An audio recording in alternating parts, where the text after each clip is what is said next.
Puluhan warga di Ponorogo, Jawa Timur terpaksa mengkonsumsi air kubangan dari resapan irigasi karena kemarau panjang.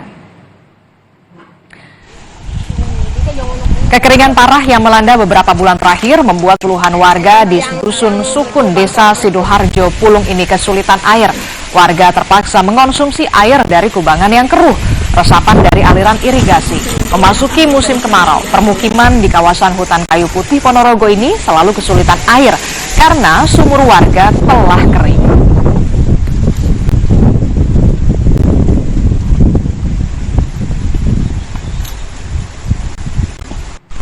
Ini keruh begini buat apa aja Bu airnya?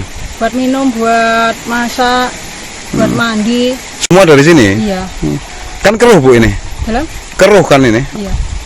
Nggak takut sakit? Enggak. Kenapa Bu? Memang hanya ada ini atau apa? Ada ini kok mau beli nggak punya uang buat gitu. masak ya adanya ini ya ini.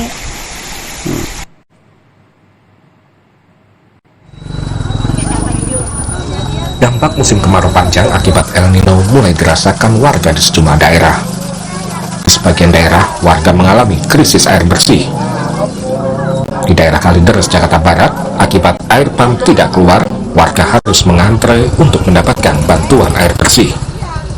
Menurut warga, air pump Jaya tidak mengalir karena ada perbaikan pipa dan kekurangan pasokan air baku akibat musim kemarau.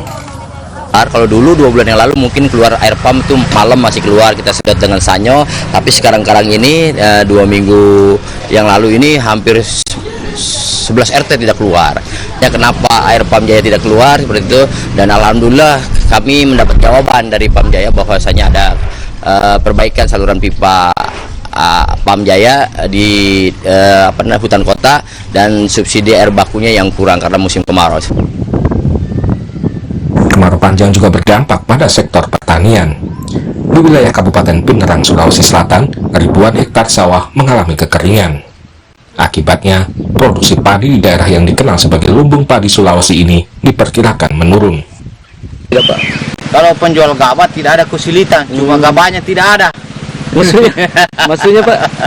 Nah, karena belum panen orang di sini. Sudah berapa bulan tidak panen Pak? Ya, ada yang 4 bulan ini. Dampak El Nino juga mengancam produksi hasil pertanian, utamanya beras. Presiden Jokowi menyebut super El Nino yang memicu harga beras belum stabil akibat kekeringan. Namun Jokowi memastikan stok beras aman menghadapi El Nino. Sekali satu, harga kayak bawang merah turun, bawang putih juga turun. Hanya satu memang masih beras. Beras kita sudah lakukan Wali kota. operasi pasar, menggelontorkan ke retail, menggelontorkan ke Cipinang, dan kita harapkan mungkin dalam 2 minggu, 3 minggu ini akan mulai di masyarakat sudah mulai turun, meskipun juga sudah turun sedikit. Pastikan bahwa stoknya itu ada, sehingga kita tidak khawatir terhadap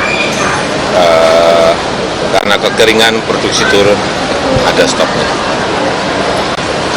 Penyebabnya karena kekeringan, Pak? Ya, super El Nino, kekeringan. Dan juga karena banyak negara, 19 negara sudah men-stop ekspor beras. Kemarau panjang juga memperparah kebakaran lahan di sejumlah daerah di Indonesia. Presiden Jokowi menegaskan pentingnya pencegahan terjadinya kebakaran hutan dan lahan. Data Kementerian Lingkungan Hidup dan Kehutanan menyebutkan jumlah luas lahan yang mengalami kebakaran mencapai 267.000 hektar. Tim Liputan Kompas TV.